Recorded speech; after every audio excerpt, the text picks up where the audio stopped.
మిత్రులారా, ఈనాడు ఈ కార్యక్రమం తీసుకుంటున్నప్పుడు చాలా మంది చాలా రకాలుగా మాట్లాడుతున్నారు.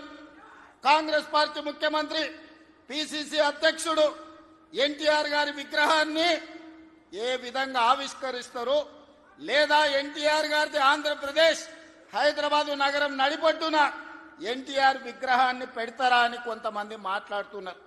ఈ రోజు నేను స్పష్టంగా ఒక మాట చెప్పదలుచుకున్నా. కులాలకు, మతాలకు, ప్రాంతాలకు, భాషలకు అతీతంగా ఈ దేశం గర్వించదగ్గ నాయకుడు ఎన్టీఆర్.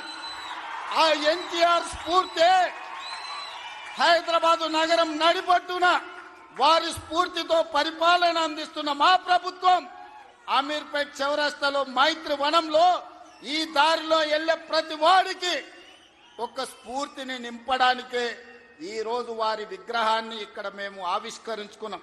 ఇది విగ్రహం కాదు, ఇది ఒక స్ఫూర్తి, ఇది ఒక గొప్ప అనుభూతి. ఒక ముఖ్యమంత్రిగా ఎన్టీఆర్ విగ్రహాన్ని ఆవిష్కరించడం అంటే నాకు జీవితకాలం గుర్తుండిపోయే ఒక మధుర సంఘటన. ఎవరు ఏమనుకున్నా, ఎవరు ఎలాంటి విమర్శలు చేసినా నేను జడవదలుచుకోలేదు. నేను చెప్పదలుచుకున్నా